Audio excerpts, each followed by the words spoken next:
There are a number of vice presidents for FIP. I'm one of them. So there's a whole group. So I was one of three that was appointed this week. So it's a new role in terms of working with FIP as an organisation with an intergovernmental structure at a more senior level than I have been.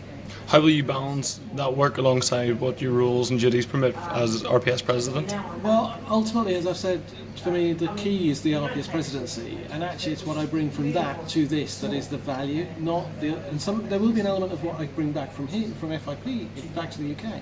So there will be some synergy, but it's very much about how the two collaborate. And how do we get a position where actually you've got information flow both ways through this role alongside the president of the RPS. The RPS is one of the founding members of the FIP.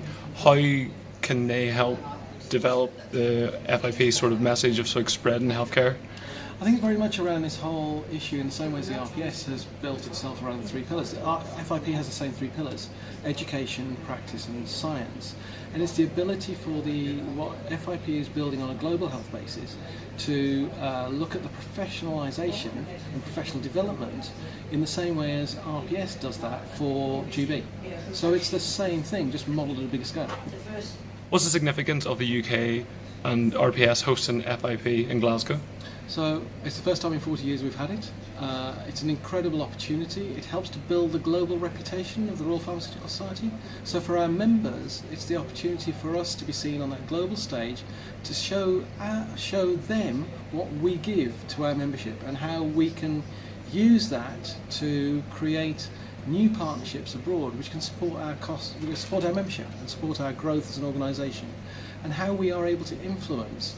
And actually what this has done is, from an RPS perspective, reputationally has been incredible. That actually the feedback we've had, and it's only day one theoretically of the conference, is absolutely phenomenal. People's perception of this being organised by the Royal Pharmaceutical Society is incredible.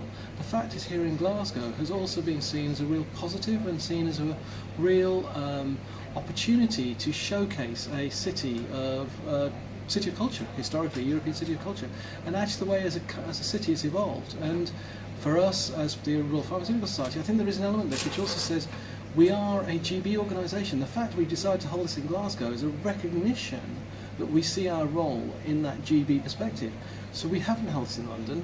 We have deliberately chosen to hold it in a city outside London so we can again demonstrate our commitment to the whole of GB and to our membership on its broader base.